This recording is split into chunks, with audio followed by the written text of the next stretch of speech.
like entry music. There is entry music. Oh, there is? You don't even fucking listen. I don't. Anyway. I fast forward a lot. You guys ready? To what? We're recording, so. Like at the beginning, yeah, when I know there's poop being talked about. Get to the meat of it. All right, what's up, everybody? Welcome to this week's episode of Bullets, Barbells, and Barbecue. I'm your host, Brett. As always, Chris is here. Matt is here also. And we have a little guest host, Dr. Claire Rathjen is here. Hello. From Core Physical Therapy. Hi. We are going to talk about probably a lot of things, maybe poop, but mainly strength training and strength maintaining in older populations. And Matt's got some info on this, so we'll start with him. Yeah. I think we started talking about it yesterday and trying to come up with topics and stuff. And I said, like, honestly, a lot of the stuff I've been looking at lately is longevity and like how to like not only be alive for a while, but have a quality of life that's worth being alive for a while. And so I've been listening to Huberman, Dr. Peter Attia, Galpin, and just trying to like compile all this stuff together. And the piece that has caught my attention was they were talking about like BMI being such a trash indicator on an individual level. Like if you were to look at the population of the United States and use BMI as an indicator, it's so skewed. Everybody's super obese on that. Yeah, but if you look at a giant population of 330 million people, BMI is not bad. Like it's a pretty decent indicator on scale. But now if you look individually, it's not very good. So what? I am borderline obese. I'm morbidly. I'm obese. I am borderline. I'm only supposed to weigh like 147 pounds, I think, at 5'11". 189 for me gets me under 25. They're supposed to weigh 155. I think mine's like between 125 and 130, and I am dangerously close. At one point when like I actually trained and was like watching what I ate or paying attention to, I like always watch what I eat, but like when I was paying attention to what I eat, I did the water tank body fat test thing. Oh, yep. Underwater body. Yeah. And was still like 22, 23%, something like that. But at the time I was also 330 pounds. So I'm like, so I was somewhere in the neighborhood of like 220 pounds of like lean mass. So even if I dropped every single ounce of body fat that they measured, I would still be in the obese category based on BMI. Mm-hmm. And wasn't the BMI kind of originated from like a military standpoint? Wasn't it like when they were doing like uniforms style things too? I think it was based off of being able to do it very quickly for a large quantity of people it was an without easy any like skill involved. Cool. But I guess going back to where I was heading with that, on mass, sure, that works, right? BMI is a decent indicator. In the individual level, it's trash. So what can we use to look at on the individual level as a predictor of health and try to forecast your all-cause mortality, taking everything into account, along with your quality of life? And the things that have most recently, or that seem to come up most frequently, are VO2 max being like one of the biggest indicators. And then there was one I hadn't heard of, and I'm going to totally slaughter the name of it, but it's appendicular lean mass index. So it's like the muscle mass and lean mass of your limbs, arms and legs, like how much muscle do you carry on your arms and legs, in conjunction with your lean mass index, which I don't remember the formula, but it's a ratio of your height to your lean mass. And like those two things, VO2 max and then those two lean mass indicators, are like, according to like Peter Attia and Galpin and stuff, are, if you could only look at two things or one or two things to determine like, is this person going to be alive for a while and are they going to have quality of life, it's those two things. And the one that makes me happy was the strength one, right? Like the more muscle mass you have, the stronger you are, the easier life is and the longer you can live. And I was like, okay, so I've got that. We'll just ignore the VO2 max part for now. Like I can always take a break, so it's fine. But yeah, just looking at that and then seeing the elder population that I encounter through our volunteer department and like just the quality of life that some people have because they are just so weak. I guess it's just kind of got me on that topic lately, and I think is what we were talking about yesterday that led into today. I I know we're going to talk about specifically kind of the elderly population, which I might be squarely in the middle of now. Chris is older. He's the oldest guy in here. I'm 42. Yeah. Yeah. Matt's the youngest. You're the elder. I am. And then Claire, then me, then yeah, Matt. 41 and a half. Fuck yeah. Yeah. Claire's got me by like a month and change. But there's physiological aging, right? Like how there's physiological. No, this part. There we go. Hey, There we go. There she is. there's physiological aging, but then there's chronological aging, right? Yeah. And those two don't necessarily have to match up. And what we're seeing is that, you have the baby boomer population that is trying to do what they're supposed to in terms of keeping that physiological age at bay. But then you also have the reverse happening where we have the younger population that are aging very quickly physiologically. And somewhere in the middle is kind of our generation of people who are trying to do the best to kind of straddle both worlds. Yep. That's all she got. I wrote the same fact Yeah. 5 times. Yeah, no, that's true, right? I don't know, I'm sure there's all kinds of internet tests you can go out there like, hey, what's your, like your real age versus Right. your chronological age and stuff and so on. But the thing that I've taken from listening to this kind of rant I've been on for like trying to have a high quality of life as we get older was like being strong helps. And obviously having a cardiovascular fitness helps. And I was talking to my father-in-law the other day who I think he's 80 now. If not, he's really close to 80.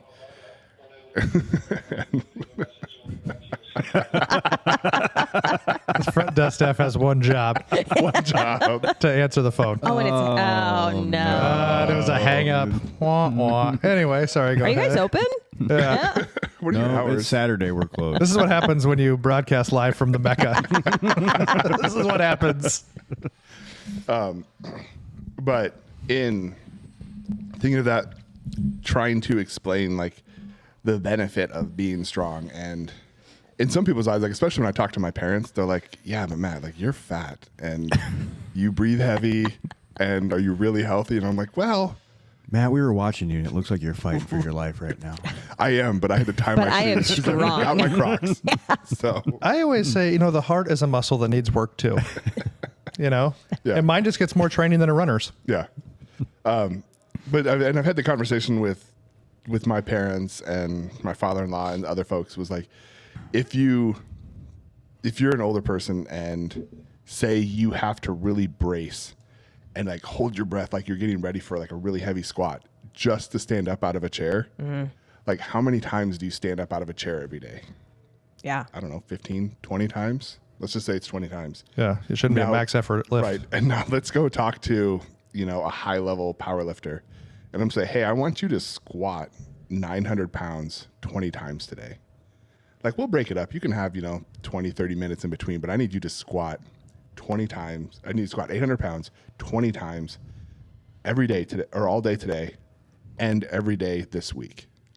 And like, what does that do to their physiology? Oh, yeah. Would just fucking crush them. Yeah. But that's the same thing that happens to like when we get old and we just forget about that and it becomes so hard. Like you don't think about it that It's way. one of the classic kind of snowball or waterfall effects that we see is that people, especially children, think that they're doing this great thing for their parents. Like, oh, I'm going to get mom and dad a lift chair, right? Like, oh, I see dad kind of like struggling to get out of his chair. I'm going to get him one of those lift recliners, give him a little boost, right?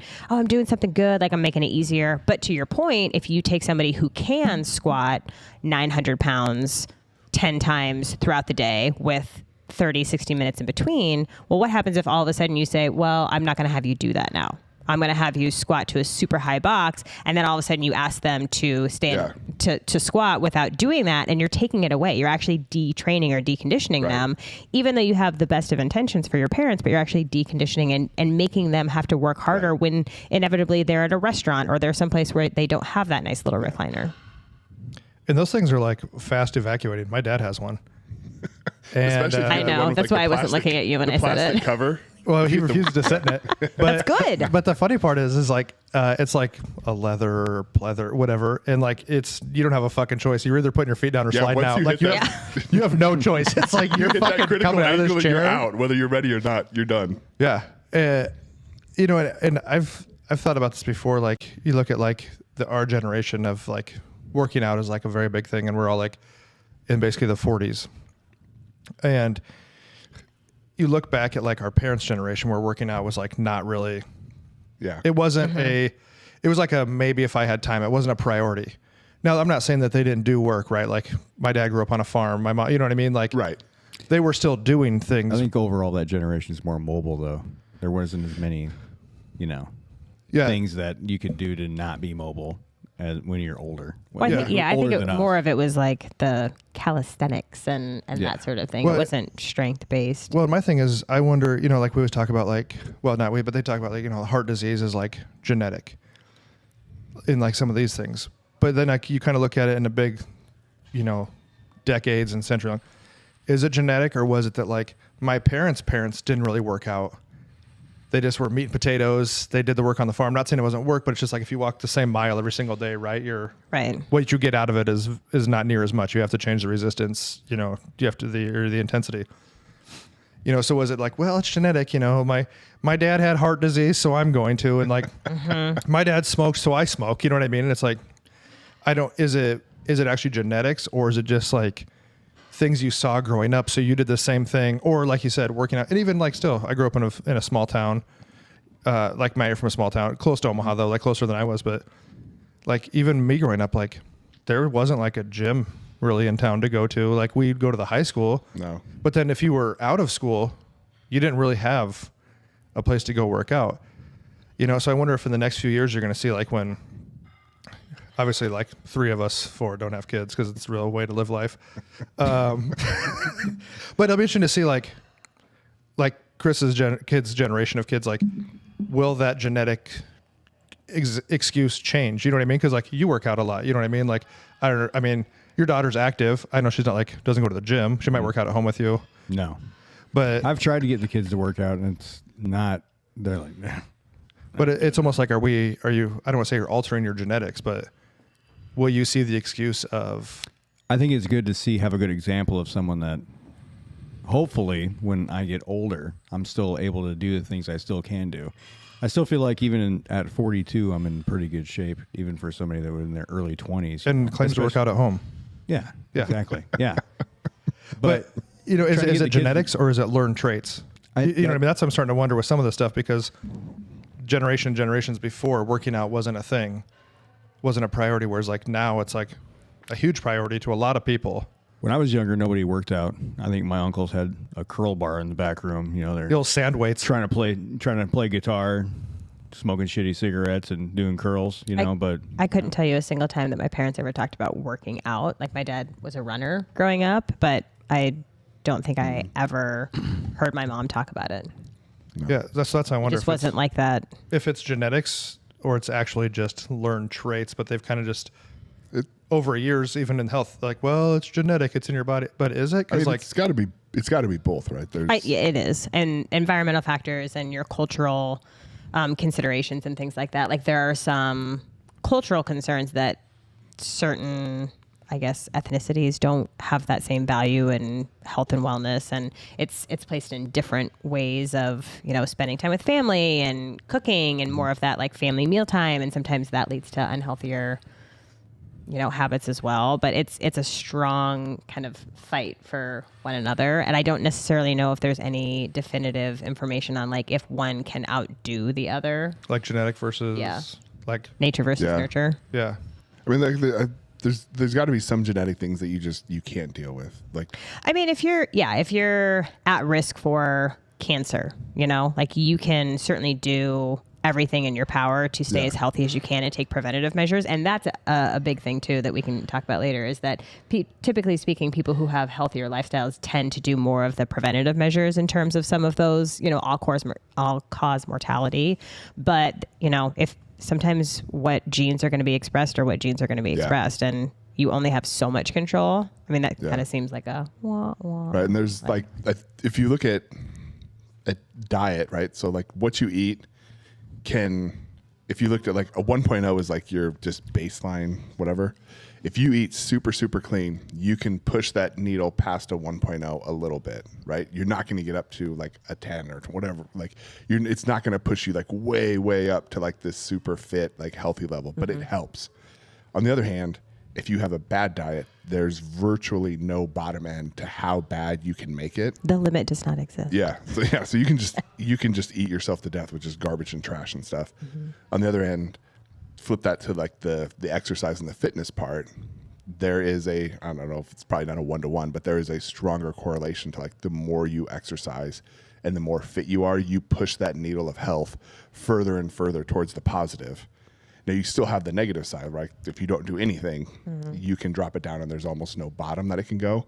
But for the physical fitness part and the exercise and training, you get a lot more bang for your buck, if you will, by actually doing it to push yourself towards the fit side than you do from like having a super strict whole foods diet kind of thing. Well, and I think there's also a misconception probably in the slightly older population between exercise and activity. Right? Like my parents don't listen to the podcast, so I can trash them. But like that's fucking lame. Sorry. I don't think it reaches in Council Bluffs. Like, I don't think the signal's that strong. But like I said, my dad's a runner and he's definitely active, but my mom is a walker. She'll go out and walk. And yes, in terms of like your, what is it? TED, your total energy expenditure, that she's improving that. It's activity though. She's not getting her heart rate elevated to a certain amount. It's not, we wouldn't classify that as exercise, but for her it is, right? Like, oh, I'm going out and I'm walking, and that's how she categorizes it, is that I'm exercising. I'm getting my 30 minutes of exercise a day. Well, her heart rate's probably sitting there in like the 130s. She's not taxing herself. But her mindset, what she was growing up with is, oh, I go for a walk. Like that's my exercise a day. That's activity, you know? Right. I can get in that cardio, quote unquote, by going shopping on a good day. Has she tried prancercising? I haven't asked. You got to cut the noose and let it loose. You know? Ball mocking, bro. If you have not seen prancercising, everyone should go out and look up prancercising. It is the best time you'll spend right there. Like the zone. So I think that falls in, what do I have? Like the zone 1, 2, 3, and 4 kind of cardio phases. Like zone 2 is activity. Right. Like it used to be considered zone 2 was like exercise. Light exercise. But now people are like, no, that's just daily activity. Right. So like walking through a parking lot. Yeah, walking through a parking lot, walking, down to get the mail. Like that is no longer, that's zone 2. That's no longer exercise. That's just activity. Now you still need a healthy chunk of that every week just to stay active and like keep things moving and like move stuff around. But that is not exercising. Correct. Now, if you're talking about weight loss, then, I think more of the shift is going towards things like that, like increase your activity. Exactly. Yeah. Which is great. But I think if you're talking about actual like health and wellness and fitness and, cardiovascular health and, trying to gain muscle mass, things like that, that's a far cry from what it needs to be. And the conversations I've had with same thing, like I doubt my parents or my father-in-law listen, so I'll use them as examples. But they, like, if you think about how nutrition and exercise guidance has changed, even in the last 20 years, 25, 30 years, right? Yeah, the food pyramid's kind of gone out the window. Right. It's totally different. And so... Well, it depends on who can pay the most now. Right. Well, that's true. Like if you pay enough money, you can get that American Heart Association badge on your food. Right. And so, like my father-in-law had a heart attack a while back. And so he's like terrified to eat anything with salt. He's scared of like meat and like just eats salads and like muffins and like just doesn't eat much. Right. Yeah. And so I was talking with him. I'm like, Dave, you need to eat more protein. And he's like, well, protein can damage your liver and damage your kidneys and stuff. And I'm like, well, yeah, I mean, if you're eating like 5,000 grams a day, sure, right? If all you did was drink a tub of mass gain, yeah, like that's bad. But like you need to eat more. And then try to explain to him, it's like one thing which I didn't realize until not too long ago with one of these I think it was Galpin was talking about it, that just by eating protein, your body shifts into an anabolic state. Like you eat the protein, your body's like, oh shit, we've got protein. I can't hold on to this. I need to use it.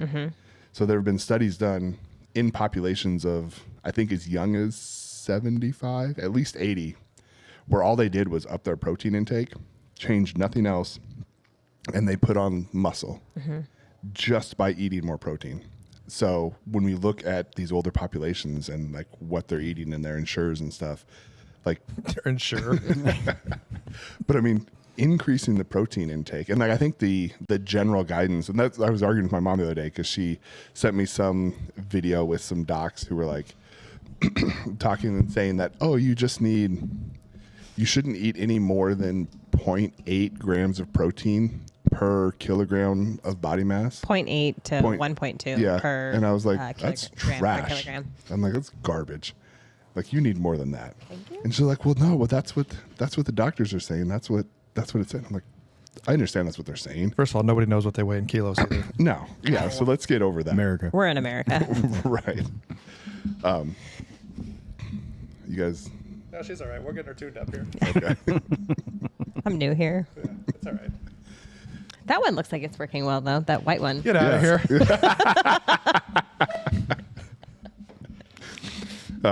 Yeah. So on the nutrition side, from like the older population, like eating more meat because they're scared of red meat now. Like, red meat's bad. Anything that's fish related has mercury in it.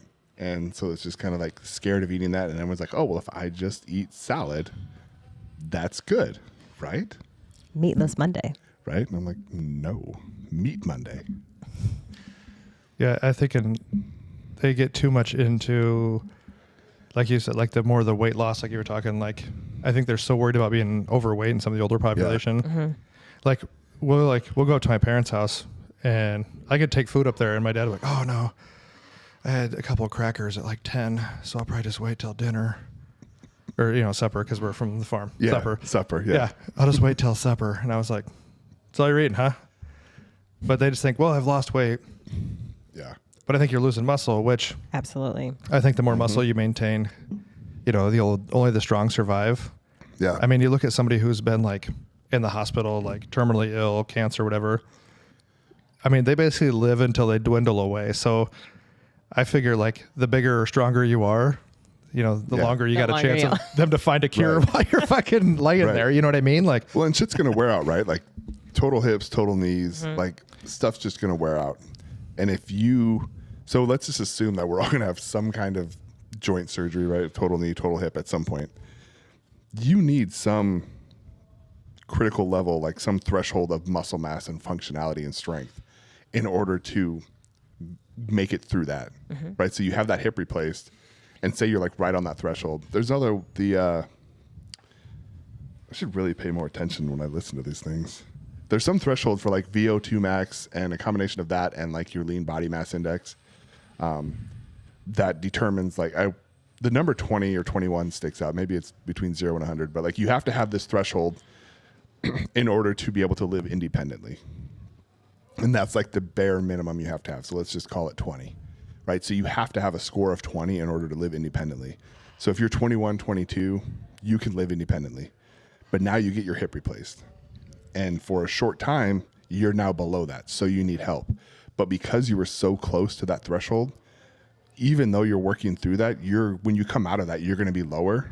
And so your ability to move back into that threshold of being able to live independently is going to be really in question. You have to work that much harder. Whereas if that baseline threshold was higher, You have a lot more to get to that. yeah, like you can lose some while you recover, come out and still be in a good position and move on with an independent life after some kind of major surgery. Well, the only other thing I have written down here is good. sarcopenia is the age-related loss of muscle. And it is generally thought it's... checks notes. It is 3 to 8% per decade of loss of muscle mass. So, and that's in general, right? So you have the people who are training and you have the people who are doing absolutely nothing, but generally speaking, and that's after age 30. So we are actually all in that like elder population, but then it happens even faster after age 60 and then even faster after age 75. So you start looking at it all together, you can have like almost a 30% loss of muscle mass, not even strength, just pure muscle mass by age like 50, 60, 70. That's huge if you're not doing anything to maintain or grow more. Yeah. Like think if we lost, over a quarter of our strength, that's kind of a big deal. Yeah, and I think when you were talking about like injury stuff like that, hips, and obviously you deal with it at the clinic, like, but you see it especially. I mean, there's a lot of lazy people, but older people, it's like discouraging. Even as, like, say they were working out, then they're trying to come back from like a hip or a knee surgery. Mm-hmm. Well, now they're like super discouraged to work out because it's obviously, I mean, knock on wood, I've been lucky enough to not have any severe joint stuff, but like it's discouraging to come back because it's going to hurt. I mean, the rehab is going to hurt. It's hard. The strength training is going to suck. You know what I mean? And I think it's super discouraging as you're older, but like what Claire and I were talking this morning, like the stronger you are, the more balance you have, and you can take a fall. Right. Being strong also helps you fall better and survive a fall. Yeah. It's that classic, like, oh, grandma broke her hip and now she's dead. Well, you don't die from your hip breaking. You die because you fall, you break a hip, you have either a joint replacement or you have like a hip pinning. And I've absolutely seen this firsthand, is then they're scared of falling again. So they're not as active. They get a lift chair. They're losing muscle mass and strength constantly. Yep. They sit more. They get pneumonia, and pneumonia is what kills grandma. But it all happened because of one small thing where she fell, she broke a hip. She had maybe some like underlying osteoporosis, which that goes towards, weight bearing activities and strength training with that to help decrease the risk of that. Balance and proprioception, just normal things like that where we take it for granted where, okay, lunges suck because lunges suck, right? But you're in a decreased base of support. So you're getting that balance and that proprioception. Simple activities and simple strengthening exercises like that go such a long way in like the overarching, okay, how can I survive a trip, a fall, stuff that happens to us all the time. But for grandma, I mean, that could be the beginning of not to sound crass, but like the beginning of the end for her, right? All because she doesn't have the strength and the balance to be able to tolerate a little trip. Yep. That's like having COVID and getting hit by a car but dying of COVID. It's the hip that killed her. Pretty much the same thing. Yeah. Yeah. It's like the exact same thing. Yeah. I just think that, and I have some clients that are in their 60s, and they put in the work, and like, I have a lady I've trained for a while now, and I mean, we all know her, and she's like 65 or 6, still competes in powerlifting. Yeah. I mean, at any point, I don't care what your numbers are. If you're still competing and you're squatting and benching and deadlifting, like that's impressive. Yeah. If you can get a competition squat depth in just in like daily life, good for you. Yeah. Yeah. And she has had multiple talks with me about that same topic of lower body strength is a huge determining factor in elderly populations like Claire of, of your life, really, basically, because like we were talking about the max effort squat, if you stand up out of a chair and it's a max effort squat, like think about when any of us have done a max effort, like barbell squat, how like exhausting that is. You imagine like, right. And you were saying getting up and out of a chair like 5-6 times a day or getting off the toilet. I mean, even if it's 90% squat, like do a 90% of your squat 15-20 times a day. Well, even if it becomes to the point that it's taxing, then all of a sudden you start questioning, is it worth me getting up? And now you have an overall decrease of activity, right? Now someone, instead of doing that squat 10 times a day, they're like, I can hold it a little longer. So I don't need to get up and answer the door. I'll just get it later when I'm already up. So now all of a sudden they're only doing that squat 7 or 8 times a day. And then all of a sudden they're only doing it 4 or 5 times a day. And they're sitting so much more. Yeah, and based on like my past pooping situations, I can't afford to not be strong enough to get up. Sometimes you're in a rush, right? And you sit down on that toilet, and on the way down, you're like, "This is a low one." Yep. Oh, right. I'm gonna have to gather myself to get up. We go with the fire department. We go down to the elementary school to do like safety stuff. Oh yeah, those are super fun, dude. I take a shit there, and I just sat down and thought I fell through the earth. Like my knees were by my ears. I'm like, what is happening here? Which this is not my expertise. I'm not a pelvic health therapist, but some people say that is the optimal. That the squatty potty. Yeah, the squatty potty gets your sphincter like just right, and like the whole like curve of it coming out. And this is totally off topic, but there's nothing off topic here. Our interior designer was telling us a story about how she was redoing a house for somebody who was actually a pelvic therapist, and she said absolutely not. Like, I'm only doing these super low toilets.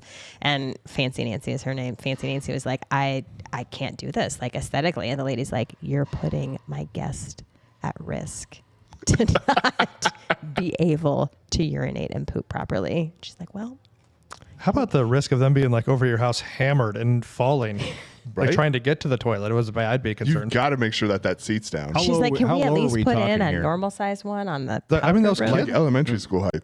Those kids ones are only like a couple feet off the ground. Not even, probably like 18 inches. Ridiculously low. When I worked at 24 Hour Fitness, there was a sales guy I actually grew up with, and he was like 320, and he would go in the kids club and shit in that bathroom all the time.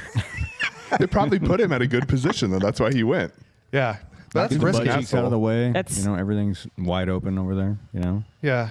But Ready to go. That low toilet thing is not friendly to everyone else. No. And like, how many No. people are you inviting to shit at your house? Like, if you're a pelvic therapist, right? maybe like you're I'm into gonna it. hide the toilet paper when I have I'd- people over. Like, Yeah, I I try don't- not to shit at people's house unless Especially I like the powder have to. room. Like, you don't poop in a powder room in somebody's house. Yeah, I have tried desperately not to shit at someone's house unless I have to. Have you pooped at our house? I have not. No. And I think I shit one time at Chris's house. And it was like a dire emergency. I try not to. It's like when I went to Derek's cabin, I had the fear poops because I didn't want to clog up the cabin. So,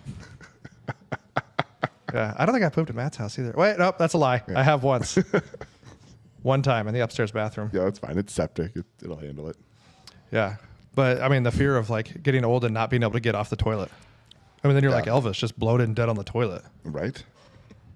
Yeah, I think just the fear of that will keep me working out. Right. Well, and like to Claire's point, like once it starts getting hard, you're like, well, do I really need to get up Right. and move and stuff? And then you talk about exercising and stuff. And when you look at the elder population, like the discussion of conversation or discussion of like training and stuff has to do with like they think about barbell weights and all this different stuff. You could wear it as a bracelet, maybe. It wasn't offered to me. Oh, is that where I was supposed to sit? Well, that's Tanner's ring. Oh. Yeah. Oh, got it. Probably. We all put have on my we all toe. have podcast rings.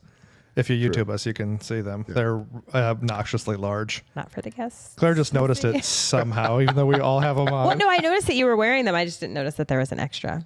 No, that's Tanner's. He leaves it here. When Drew did ours, he asked if he could get one of these and what it would take to get one.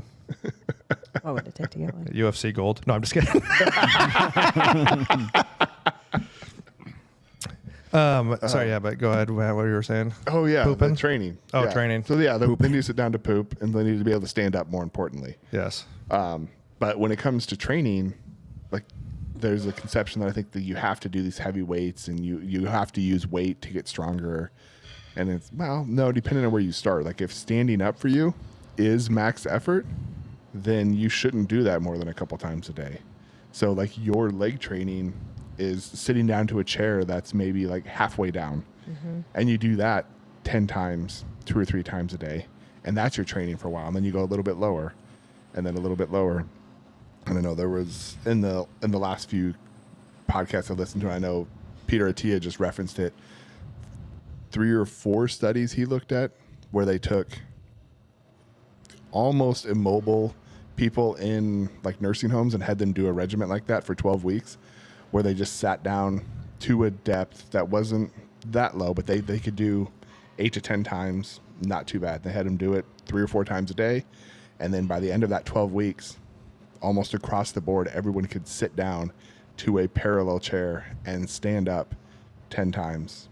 No problem. There are a couple of standardized tests, mostly used in the nursing home setting. One of them is called a tug test, the timed up and go. So stand up out of a chair, go walk 10 feet, turn around, walk back to the chair and sit down. How long does that take?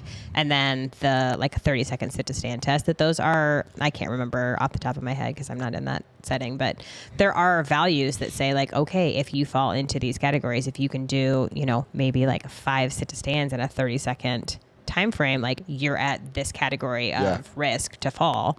And I think those things, to what the point of what you were saying, is that I still think a disconnect with especially the elderly population between, like I don't need to train, right? Like that's for other people, but they don't realize that training or that, like strength training is actually helping them do functional things. They think of it as like, oh, I'm not a power lifter. I don't need to be anywhere that has weights.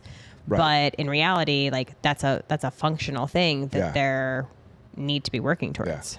Like I have this very humorous visual of either of my parents like falling down on the ground and then trying to stand back up. And just the calamity that would ensue. Oh. Yeah, I mean, you'd be surprised of the amount of people who can't get up off the ground, Right. not being able to hold on to something. Right. I mean, I might be in that category sometimes. Well, and I as don't think but it's asking a lot at any age if you continually worked out to be able to squat your body weight. Like I don't think you're- or like your body weight on your back. Your body weight on your back. I don't think you're really asking a lot to be able to do that. Probably. You know what I mean? Because by the time you're old and frail, you're like, what, 150 pounds? You would think so, But you know what I mean? If you some continually big- worked at it, I don't think it would be like an outrageous goal for anyone, you know, yeah. 55, 65 and up to be able to squat your own body weight on your back. And I think if you could do that, you're probably in a first of all, a pretty small percentage group. But I think as far as like your getting up and getting down, your Yeah. balance, all that stuff, I think you'd be the leader of the pack. Basically, it's never too late to start lifting. 100% I'm trying to true. get you guys to live forever and listen to the podcast. My old saying used to be eat right, be fit, die anyway. But as you get older, the mortality starts to creep in there a little bit. And you're like, There's this Maybe I Rathjen wanna- lady we hear who said the opposite shit. Eat what you want, die when you're supposed to. yeah, I then want to she live just past started puffing 35. Yeah. Yeah. So, I mean, it just depends. I mean, Yeah. I am going back to the genetics. I don't think you can, some people's genetics are going to be better than others. But if you don't have those godlike genetics, then you're going to need to tip that needle a little bit more in your favor, to start. If you don't want to eat right, that's fine. At least start moving more. Well, and I think you can, to an extent, beat genetics. Because, I mean, you look at people who come from, like, smaller, like, skinny families and they're fat. Well, you beat it that way. You can't tell me if you're from a fat family. Right. You can't beat it the other way. Right. Well, that also goes to like how far does diet move you towards the good? How far does exercise move you towards the good? And what pull do you have from your genetics, like pulling you back towards the bad?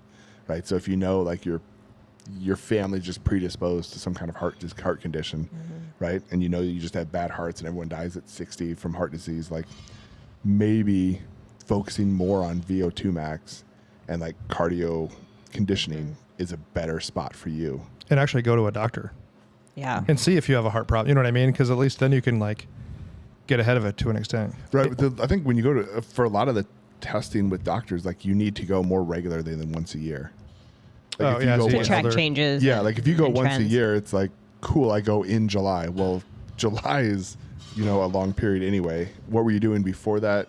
This year, what were you doing before that last year and stuff? But if you went, even every couple of months, I mean, every month would be pretty cool, but if you went every couple of months, every quarter, and then got your blood work done, like To you just kinda- try to do it yeah. like Thursday morning, the second Thursday every month, like you just do that.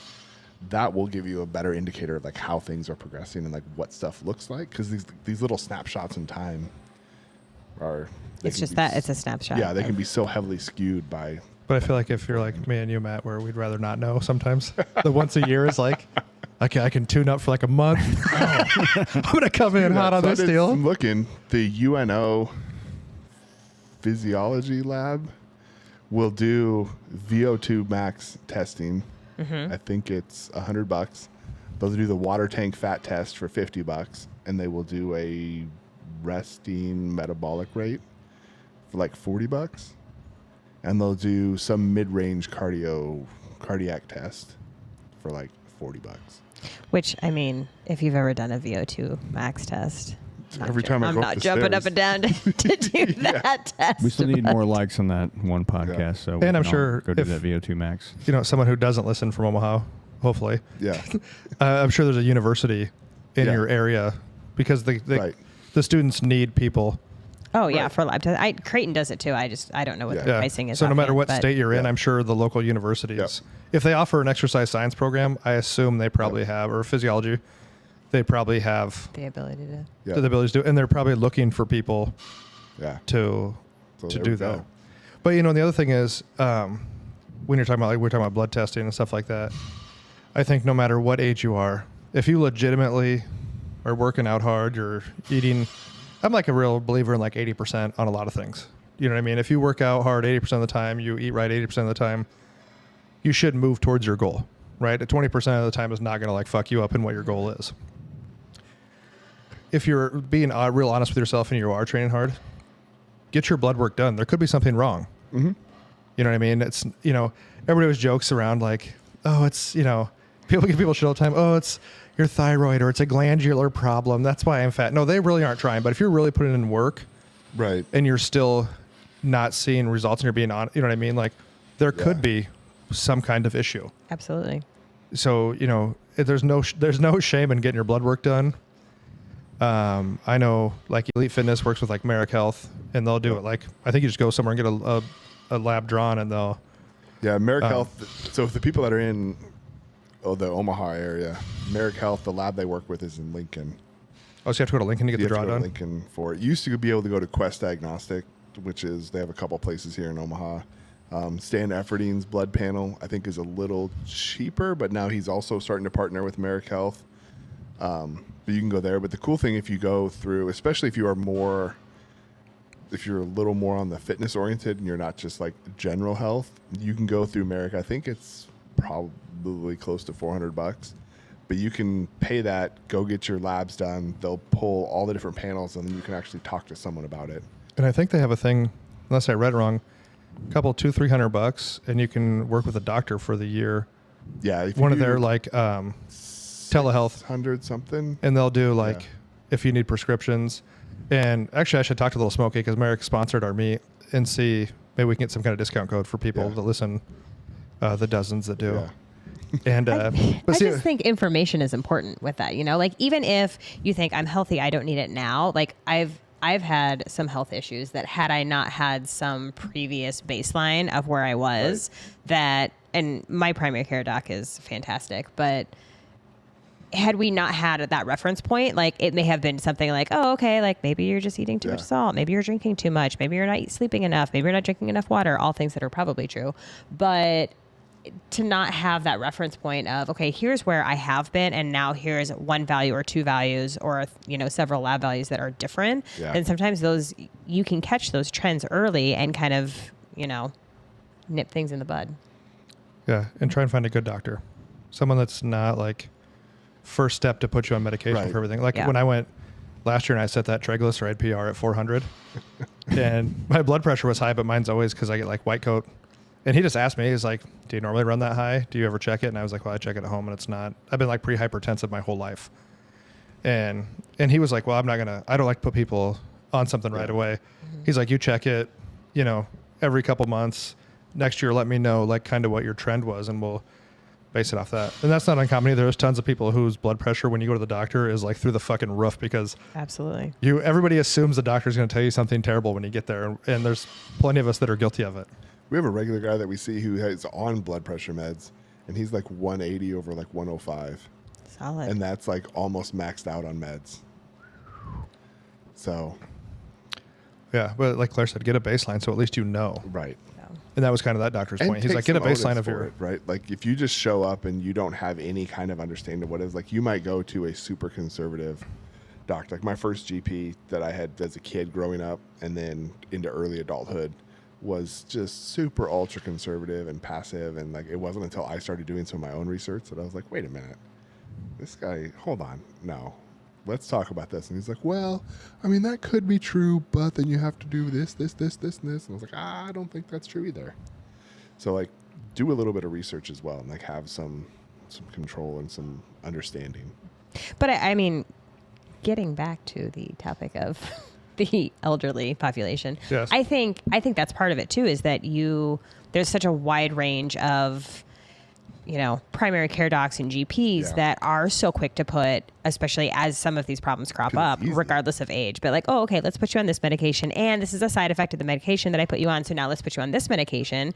And now all of a sudden you're introducing a whole host of other symptoms, that it can be anything from dizziness, lightheadedness, or, like trending down the path of, poor blood sugar or blood glucose control with decreased feeling in their extremities and then your loss of balance and things like that. Like there's so many individual components that it's unfortunate that we live in the time that we're so medication heavy, where there are fewer and fewer of those primary care physicians or those entrances into the healthcare system to say like, okay, you don't need to be on these 10 medications. Like let's get down to the root cause of what's happening. Right. Let's treat the cause, not the symptom. Yeah.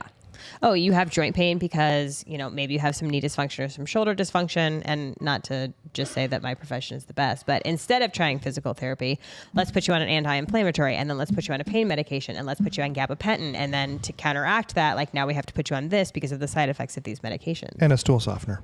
Yes. Which, I mean, that's just good advice. Yeah. And I think like along with Claire's point for anybody, you're trying to find a new doctor. I'm not saying you have to go holistic if you want to. That's up to you. But, talk to them and see if they're like a medicine heavy doctor, prescription heavy doctor, or if they're going to be like the guy I went to and just like, well, let's just kind of actually see what it is. Or I know people who have been like, probably should be on blood pressure medicine. He was like, but if you're like, well, I'm working on changing my diet and exercising.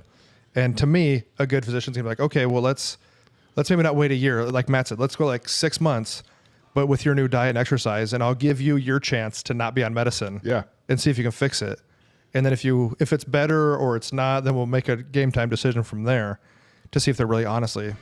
Yep. I have more respect for that and the person trying to make it better than just be like, okay, here, just take this medicine, and then you can just like keep being like a fucking lazy asshole, and we'll just keep giving you more meds so you can, so when you crush your 4 fucking quarter pounders, your blood pressure doesn't spike up on you. But, just up the dose of Ozempic and then, but I'm losing weight. Yeah. Ozempic face all sucked in. The worst is when you see like a bunch of people who are already thin and they take Ozempic, and I was like, why?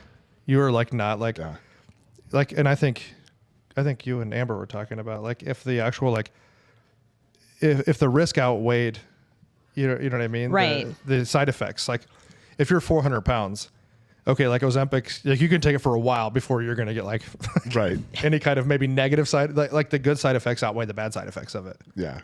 And that's a completely different thing. Yeah.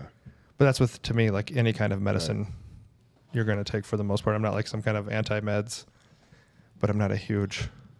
But I mean, I think to what both of you were saying is that for people who are maybe dreading going to the doctor or like not having that information, then for a large percentage of the population, sometimes a doctor who goes in to say, okay, you know what, like you're borderline, I'm thinking about putting you on this med, let's give you 6 months. Like for somebody who is just aware of the risks of things like that, you're like, oh shit, okay, you know what, like that was a reality check. I don't want to be on cholesterol medication for the rest of my life. I don't want to be on blood pressure medication for the rest of my life. Now there's the population who, I don't give a shit. So let's go ahead and like I said, they're like, put me on meds. They're like, oh, I brought a couple nitro pills in case I get real hopped up later.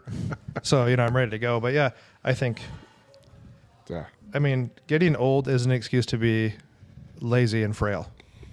You don't have to be lazy and frail and just be on fucking meds at home. Do stuff like there's a guy on our fire department who's 77 now, and I kind of use him as the comparison to be like, well, does Ronnie do this? Yes. Okay, then I can easily do this. Yeah. Like we were splitting. I set up a big firewood spot, and like our friends down the road have a log splitter, and like you can just have it. And so I was like, fuck, that's way easier than swinging a sledge. And then I was like, well, hold on, Ronnie only has a wood burning stove in his house to heat over winter, and he cuts and splits all of his wood by hand. No, he's 77. He's out there swinging. So you go half and half log splitter. I got a bigger house. It's different. It's fine. I got a different house. So it's like, but like you see these people out here that are just like they're active and they're getting after it and they're doing stuff. Like he's not doing anything special, but he's just like staying active, and he's not using age as an excuse. And there's a lot of folks that kind of can do that. Well, and I think there's also this overarching thought that, oh, I'm old, I shouldn't do some of that. Yes. even though there's no reason to. My parents used to own a Dairy Queen, and my dad would like move the crates of mix around in the cooler, and they probably weigh, let's say, like 25, 30 pounds, and you have to stack them. You got to rotate stock, and he would do that every single day for 10, 12 years, however long they owned it, probably longer than that. But then all of a sudden they sold it, they retired, and now my dad doesn't have that built-in activity. Yeah. And when we've talked to him about it before, like both my husband and I, or both Mark and I, and say like, oh, Ron, you need to be doing these things. Oh no, I'm not supposed to do that. I'm 75. I'm 76. Like, I'm not supposed to be doing that anymore. Why not? Yeah. You did it when you had to, but now all of a sudden that it was an option. Like, oh no, that's a young man's game. Yeah, I don't know. He still makes a solid Blizzard though. That he does. He does. Ron's the man. But yeah, I don't, age means, I would say it's just a number anyway. Yeah. And I don't understand, like when we were in like your 30s, your 40s, and you play the age is just a number game and you still have fun, and then all of a sudden you just like hit a switch and you're like, yeah, no, I don't do that anymore. Mm-hmm. Well, I think, but it's like they probably get hurt, right? I think you had mentioned it before. Like they get hurt, they have some injury, or they have a friend, right? Their friend had a heart attack, and now they just can't do anything. You're like, well, shit, I don't want to have a heart attack. Right. So I better not do that. Yeah, my loss of independence, like I don't want to have that. So I'm just going to scale back and do only the super duper safe things until I can't. And then something bad happens and you have no capacity to recover. Yeah.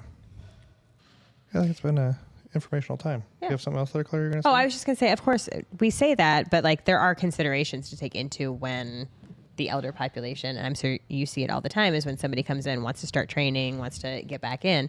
Like there's different considerations that you have to do, but it's not, some of it's age specifics, like there's decreased VO2 max and there's decreased balance sometimes, and I think more and more, unfortunately, that's not necessarily becoming an age thing. It's more of a lifestyle thing. So. Yeah, because you can retrain anything. Yeah. You can bring balance back. Yep. You can bring strength back. Maybe not what you did back when I was in high school. Like you might not bring that back, but there's been like multiple studies that show like you can still put on lean mass and get stronger in the later years, like 80 plus. Now, I'm sure, like, I think we mentioned, like, right, you get like Jay Cutler when he's 80 is probably not getting more jacked, right? He's probably, he's the outlier. But for the rest of us, like when we get to those ages, like we could at least maintain what we had to an extent. Like obviously some stuff's just going to go down. Like we're just not going to biologically be able to do it. But when we use like daily life functions as the standard, like we should be able to crush that. Yeah. I mean, look at Arnold. I mean, Arnold's still in pretty good shape. He's still pretty jacked for her. And he's like, what, is he 70? So sly. I think they're in their mid to late 70s. Stallone's really been working the supplements pretty hard. Maybe just a little bit. Yeah, still. That's when he switched to EAAs from the BCAAs. Oh. Yeah. Yeah, for sure. I mean, you just want to be active as you get older because you don't want to be in his shields and someone's got to take a fear shit and you get pushed down on their way to the bathroom. I saw Claire almost I'll take you down. I saw Claire. She was about ready to shove an old person down to shit. Don't get in my way. I stopped to talk to her and she was like, "Yeah, okay, cool." Just like walked off. Bye. On a mission here. It was post brunch. I'm just glad that you didn't have to go in the family bathroom after I was there. No, I know my Shields layout. I did not know that bathroom for like the longest time. The downstairs bathroom was closed, and I think everybody was caught off guard. And I sprinted. Like I was on the escalator actively stepping up. And unfortunately, Brett was at the top of the stairs and tried to get in my way. I did not know she had a poop in my defense. I was just like, because she was with Amber and one of our other friends. I was like, "Oh, hey, what's up?" And she was like, "Oh, nothing. They're down there," and just like walks off. Quickly. But watch out, Grandma coming through here. I did see a lady fall face first down the escalator at Shields. Oh, man, I remember you telling me about that. And I thought it was great. I was just walking. I kept walking by like side-eyeing it. And I was like, "This is so awesome." Was she elderly? I would bet she was in her. Now that we're old, I don't know who's old anymore. You know what I mean? Like when you're young, you're like, that 30-year-old lady is old as fuck. And now when you're like in your 40s, you're like, I don't know. She's like middle age. Is she like? Is she 100? I don't even know anymore. Like, no, she was probably, I bet she was in like her late 50s, early 60s maybe. face first down the escalator. And then they're trying to stand her back up the stair because they don't have another choice. Yeah. Or you got to carry her off like a fucking battle, like you're out in the battlefield and you got to grab her legs and arms and run her off. Yeah, see, if she was in better shape. Yeah, she would have bounced. Right. Yeah. She could turn that into a round off and. Yeah. But, I think Fall on the escalators, though. I mean, that looks sharp. If you fall on the escalator, you're going to be not happy. Well, you guys have all seen Mallrats, right? Yeah. That fucking kid's on the escalator again. Not a year goes by to hear about some kid getting caught. But I think the moral of everything today was it's never too late to start training. And the other thing is actually, if you have trained in the past and you're old, dude, your body's muscle memory is pretty fucking insanely good. Like, you will get strong faster than you think because your body's going to be like, oh, yeah, we've done this before. Like, we know what's up. And the stronger you are, the more muscle fiber, the less oxygen. So, hopefully your VO2 max is better. That's why I'm probably going to crush it if I ever do that. I'm ready. Yeah, I probably won't, but. We got to I told you, we get enough light. You even agreed to it, kind of. If we get enough light. Here's the other thing. Let's put out there, I was talking to Matt for one of these episodes doing the 1 chip challenge, and he's not sure about doing it. Oh. Like, that could actually kill us. Chris, would you do it? On the show, we would do it on here. Man. What was it? It was like a Viper Pepper and a Carolina Reaper. I don't know. Claire, would you do it? No. Wow, That's you're- not my you're thing. the only That's one why you're not a I'm regular, okay? I'm not That's why gonna you're not a regular on the show because you I'm fucking not back gonna be out. the only one that doesn't do it, but I would do it. We can get a gallon of milk. That's not going to help. Gosh. It does help. You drink milk to quote calm heat. that sounds like bullshit. The milk does help, but You just I keep would it take in a your mouth. nibble of like I'm not taking the whole chip. That's a lot. It's You one know chip. what? That's the bad decision that keeps giving. Right. Because like in the moment, We were talking about obviously, hot poops the other day, and I've never had a hot poop. That's You haven't? No, I've never had a hot, like, spicy poop. Really? I've had where you shit like multiple times a day and your No. asshole's just like raw. Oh. Like I've No, had where like it those. feels hot. But I've never had like that's that burrito. a I've burger. never had Never had a burger. We used to get this cheese at Hy-Vee. It's called like Mango Fire or something. And one day Mark just comes up to me coming out of the bathroom. He's like, "You got to stop buying that cheese." Cheese is killing my balloon knot. Real mad right now. It's real mad. So yeah, 1 chip challenge. You gonna do it, Matt? We'll think about it. Well, if I buy them, they're not cheap. They're like $10 a chip. Are we doing the VO2 max then if we do the 1 chip challenge? There's not enough votes for that yet. Well, we Right. got to get some votes for the, Like for the you 1 guys chip know what the challenge. Wingate test is? So it's on a cycle ergometer. So like a set resistance. I don't even know what a cycle ergometer is. It's like basically an Airdyne, but it's a set amount of resistance. Oh, okay. So, and then you go all out. I think it's like 30 seconds. Just you're trying to get your max power, and For like then the VO2. Yeah, Is It just can one go- time it can 30 go seconds, longer then you're than that. done? Like I was doing. I mean you do a couple warm ups, but it is. If But it's it's just like- one time 30 seconds, I'm in. I can do It, that. it That's could fine. go longer than that. So like the ones I was looking could go anywhere from like 5 to 10 minutes as they Like go if you do a through. treadmill test, yeah. Yeah, like they'll just go Yeah, and I'm they not slowly here for a start ramping marathon, up. okay? And it's like you get to the physical threshold and they're like, okay, now we're going to go faster. Yeah, to find And it like your just lactic goes, acid. Yeah, to just go and go and go. I'm just going to drop on the Like treadmill. you Make them couldn't do feel it on a bad. treadmill because like our hearts could just seize up. And I we'll think just it's fall. called the Bruce Protocol. I want to say, like I grabbed that way back from Like my Bruce brain. Jenner? Bruce Banner, duh. Caitlin, I think. Caitlin. Well, it was Bruce when it was created then. Yeah, I don't know if it's after him, but you basically just are slowly increasing the Yeah. speed and the Resistance. incline. Yeah. And then you just go. And it's like, oh, your heart rate's not quite where we think you're maxing out. So Yeah. go ahead and keep A going. little bit more. Yep. Yeah. Yeah, that sounds like no fun. Either just eating a chip made of lava. So, but you'll do it though. Are you going to do the VO2? We're on the chip right now, okay? The VO2 took How can you votes. keep- Chris knows the VO2 takes votes. Why can't the chip take votes? The chip is also $10. How much does it do the VO2 max? Oh, I don't know. I'm sure it's free. You said it was $100. Don't No, fucking lie. no, it's fine. No. If you That's want to gonna know, be you know well what? worth it. If the University of Nebraska at Omaha, which I am a donator to the University of Nebraska programs for football, if they want to do it for fucking free, we'll all do it and we'll talk about it. We got to film it That's fine. I'll take a Yeah. camera in there. We'll film it. if they'll let us. Yeah, but if they want to donate it for free for I'll call him. all 4 of us, we will Yeah, film I'll it. But call we him. got to do it on a Saturday morning though. That's everybody's availability is a Yeah. Saturday This morning. sounds So. very cardio heavy. It is. It's super cardio heavy. I hope Yeah. they have paramedics on staff. When I had to do my Strong ones, because if I go down, Right? Yeah. I mean, a defibrillator, some nitro pills, and you guys got to. Where's the? Is there like a station around here where I can get some extra salt in before we do this? Right. Oh, I'm drinking fucking one of those elements before we go in there. So you just fucking cramp up midway through. Just fucking lock up. Full body lock. Yeah. When I had to do my cardiac stress test, then, and granted, this woman was probably obesely over or dramatically Obesely obese. Yes, then, they just keep like ratcheting it up. And what is it, like 220 minus your age? Like my max heart Yeah. rate should be like 179, something like that. And it's hitting 194, 195. And finally I stopped. She's like, why'd you stop? Because I'm about to die and I don't trust your medical In Claire's skills defense, she does have a bit of a heart condition. In her defense. But still, I was like, ma'am, I'm not okay right now. Right. Oh, I need you to quantify why you stopped. Because I literally am about to cease living. Fear of death. Yes. I don't. Yeah. Yeah, first of all, bitch, Oh, this is a okay. volunteer service. I'll quit whenever the fuck I want to. Number one. Your VO2 max is 1. Yeah, you're welcome. You didn't get through the warm up. Yeah, no, that's all I need. I try not to do anything more than that. But yeah, if they'll donate it, we're all in. Freebies. We'll film it. We'll talk about it. And we're one chip challenging it. Right after that, we'll just do the one chip challenge right there, Yeah. right when you get off the bike. Oh, man. Anything else anybody wants to add today? I don't think so. No. Anything? Claire, you want to tell anybody that's listening in the Omaha area where they can come visit you and Mark? Oh, yes. We're at Core Physical Therapy. You can visit us at coreomaha.com.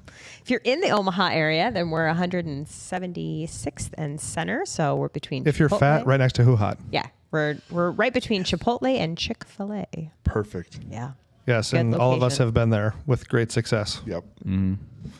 The entertainment is for free. Yes, there's always some of that in there as well. We want to thank everybody for listening. As always, we're from the Midwest Mecca, Omaha Barbell. And if you don't follow us, set us for auto download. Download us on YouTube. Download it on Spotify, Apple Podcast. Are you supposed to say on YouTube, like us and ring the bell for follows? Something Like like and that? subscribe. Yeah, Like- like Hit the and bell. subscribe. Smash that bell. Yeah. Who's Bell? Yeah. On Rumble. And if anybody at UNO is listening, if you get it all paid for, we'll be there. Done. And we are working on some more t-shirt stuff. We have a Q&A thing out there. Somebody can win a free t-shirt. Other than that, we appreciate you guys listening. If you don't like us, thanks for still listening. And we'll see you guys next time.